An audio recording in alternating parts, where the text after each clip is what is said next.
Section 7 of Indian limitation act 1963. ఇది దేని గురించి మాట్లాడుతుంది? Disability of one of several persons. Okay, firstly మనం ఒకటి అర్థం చేసుకోవడానికి ప్రయత్నిద్దాం. ఒక రైట్ని ఎన్ఫోర్స్ చేయడానికి ఒకరు కాదు, చాలా మంది కలిసి రైట్ ఉందంట. For example joint property owners, joint degree holders అలా. కానీ వాళ్ళల్లో ఒకరు మైనర్ కానీ ఇన్సెంట్ కానీ ఉంటే అప్పుడు లిమిటేషన్ అందరికీ స్టాప్ అవ్వాలా లేదా మిగిలిన వాళ్ళకి రన్ అవ్వాలా?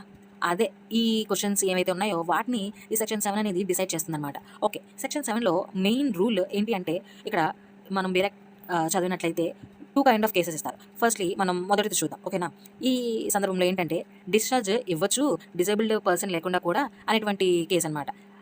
కొంచెం అర్థం చేసుకునే ప్రయత్నం చేద్దాం. ఇఫ్ రిమైనింగ్ పర్సన్స్ ఎవరైతే ఉన్నారో ఆ పర్సన్స్ డిసేబుల్డ్ పర్సన్ లేకుండా వ్యాలిడ్గా డిశ్చార్జ్ ఇవ్వగలిగితే అప్పుడు లిమిటేషన్ అనేది అందరికీ రన్ అవుతుంది. డిసేబుల్డ్ పర్సన్ ఉన్నా కూడా టైం అనేది స్టాప్ కాదనమాట. అయితే అసలు డిశ్చార్జ్ అంటే ఏంటండి అని అంటే ఏం లేదు, ఒక డెప్ట్ సెటిల్ చేయడం కానీ, క్లెయిమ్ క్లోజ్ చేయడం కానీ, లేదంటే ఒక రైట్ లీగల్లీ సాటిస్ఫై అయ్యింది అని యాక్సెప్ట్ చేయడం కానీ చేసేటప్పుడు చెప్పేదన్నమాట. ఇంకా సింపుల్గా చెప్పాలి అంటే మిగిలిన పర్సన్స్ ఎవరైతే ఉన్నారో వాళ్ళంతట వాళ్ళు ఈ మ్యాటర్ని లీగల్లీ క్లోజ్ చేయగలరా లేదా, అలా చేయగలము అని ఈ పర్సన్ యొక్క ప్రమేయం లేకుండా, డిజబుల్డ్ పర్సన్ ప్రమేయం ఏమీ లేకుండా వీళ్ళంతటా వీళ్ళు డిశ్చార్జ్ చేయగలరు అని అంటే ఓకే. అయితే ఈ లిమిటేషన్ అనేది రన్ అయిపోతుంది అని చెప్పుకున్నాం కదా ఈ కేసులో. దానికి సంబంధించి ఒక ఎగ్జాంపుల్ చెప్తాను. 3 బ్రదర్స్ ఉన్నారు అనుకుందాం, వాళ్ళు జాయింట్ డిగ్రీ హోల్డర్స్. అయితే అందులో ఒక బ్రదర్ మాత్రం మైనర్ అంట, మిగతా ఇద్దరు ఎవరైతే ఉన్నారో వాళ్ళు మేజర్స్ అని అనుకుందాం. అయితే లా అనేది ఈ 2 మ్యాజర్స్ని వ్యాలిడ్ డిశ్చార్జ్ ఇవ్వడానికి అలౌ చేస్తుంది అనమాట. సో అలాంటి సందర్భంలో వాళ్ళు డిగ్రీని ఎగ్జిక్యూట్ చేయొచ్చు, మైనర్ కోసం వెయిట్ చేయాల్సిన అవసరం ఏమీ లేకుండా. అండ్ లిమిటేషన్ అనేది కూడా ఇట్ రన్స్ అగైనెస్ట్ ఆల్ అనమాట. అండ్ ఇప్పుడు సెకండ్ కైండ్ ఆఫ్ కేసు గురించి మాట్లాడుకుందాం. ఇక్కడ ఏంటి, డిశ్చార్జ్ అనేది ఇవ్వలేరు అనమాట వితౌట్ డిజబుల్డ్ పర్సన్ లేకుండా డిశ్చార్జ్ అనేది ఇవ్వలేరు అనేటువంటిది ఈ కేసు. అయితే ఇక్కడ రిమైనింగ్ పర్సన్స్ ఎవరైతే ఉన్నారో వాళ్ళు డిజేబుల్డ్ పర్సన్ లేకుండా వ్యాలిడ్ డిశ్చార్జ్ అనేది ఇవ్వలేకపోతే లిమిటేషన్ అనేది ఎవరికి రన్ కాదు అంటిల్ అండ్ అన్లెస్ ఆ డిజబిలిటీ ఎండ్ అయ్యే వరకు, ఆర్ లేదు అంటే ఒక పర్సన్ డిశ్చార్జ్ ఇవ్వడానికి క్యాపబుల్ అయ్యే వరకు. ఫర్ ఎగ్జాంపుల్ లిమిటేషన్ అనేది ఎప్పుడు రన్ అవ్వదు అనే దానికి మనం మాట్లాడుకుంటున్నాం కదా, దానికి ఒక ఎగ్జాంపుల్ చెప్పాలంటే ఒక మదర్ ఉంది, ఆమె మేజర్, అండ్ ఆమెకి ఒక మైనర్ సన్ ఉన్నాడు అనుకుందాం. వీళ్ళిద్దరూ జాయింట్ ప్రాపర్టీకి ఓనర్స్. ఓకే, అయితే ఇక్కడ ఈ జాయింట్ ప్రాపర్టీకి సంబంధించి ప్రాపర్టీ సేల్ కానీ వేరే ఏదైనా లీగల్ కన్సెన్స్కి సంబంధించి మైనర్ కన్సెంట్ అనేది కంపల్సరీగా అవసరం అని అంటే అప్పుడు మదర్ ఒక్కతే డిశ్చార్జ్ ఇవ్వగలదా? ఇవ్వలేరు. సో ఇక్కడ లిమిటేషన్ అనేది స్టాప్ అవుతుంది. ఎప్పటి వరకు? ఈ మైనర్ సన్ ఎవరైతే ఉన్నారో ఆ సన్ మేజర్ అయ్యాక మాత్రమే రన్ అవుతుంది. అప్పటి వరకు కూడా లిమిటేషన్ అనేది స్టాప్ అవుతుంది, ఎందుకంటే సన్ మైనర్ కాబట్టి. అండ్ మైనర్ సన్ ఎవరైతే ఉన్నారో ఆ పర్సన్ యొక్క కన్సెంట్ అనేది కంపల్సరీగా అవసరం కాబట్టి.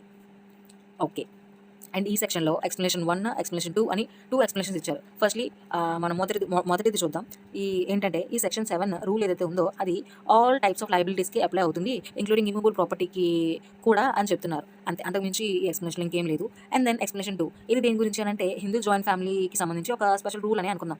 ఓకే, మిత్రాక్షర హిందూ అన్డివైడెడ్ ఫ్యామిలీలో కర్త అనేవాడు, కర్త అంటే మేనేజర్ అనమాట. ఆ ఫ్యామిలీకి సంబంధించి జాయింట్ ఫ్యామిలీ ప్రాపర్టీని మేనేజ్ చేసే ఒక పర్సన్ని కర్త అని అంటాం, అంటే మేనేజర్ అనమాట. అయితే ఇక్కడ లా ఏం చెప్తుంది, తనంతట తాను డిశ్చార్జ్ ఇవ్వగలడు అంటే అదర్ పర్సన్స్ ఈవెన్ మైనర్స్ అయినా కూడా వాళ్ళ కాన్ఫిడెన్స్ ఎటువంటి ఏ విధంగా అవసరం లేదు అని అంటే తనంతటా తానుగా కర్త అనేవాడు డిశ్చార్జ్ ఇవ్వగలడు అని అంటే అప్పుడు అటువంటి సందర్భంలో లిమిటేషన్ అనేది రన్ అయిపోతుంది అని చెప్తున్నారు. For example joint family property ఉంది, దానికి ఫాదర్ కర్తగా ఉంటున్నాడు అండ్ సన్ లేదంటే సన్స్ మైనర్ సన్ అనుకుందాం, సన్స్. అప్పుడు ఇక్కడ ఫాదరే కదా మేనేజ్ చేస్తున్నాడు ప్రాపర్టీ అంతటిని. సో ఫాదర్ మేనేజింగ్ కదా ఈ ప్రాపర్టీ అంతటిని కూడా తనంతట తానుగా. సో ఫాదర్ డిశ్చార్జ్ ఇవ్వగలడు. అండ్ ఇక్కడ ఈ సందర్భంలో లిమిటేషన్ అనేది ఎటువంటి విధంగానూ స్టాప్ కాదనమాట. మైనర్ ఎక్స్క్యూజ్ చూపించి స్టాప్ చేయండి లిమిటేషన్ని అని అనడానికి ఏమాత్రం కుదరదు, ఎందుకంటే ఫాదర్ డిశ్చార్జ్ ఇవ్వడం అనేది ఇట్స్ వ్యాలిడ్ కాబట్టి. ఇటువంటి మిగిలిన పర్సన్స్ ఎవరైతే ఉన్నారో ఫ్యామిలీలో వాళ్ళ యొక్క కన్సెంట్ అవసరం లేదు కాబట్టి.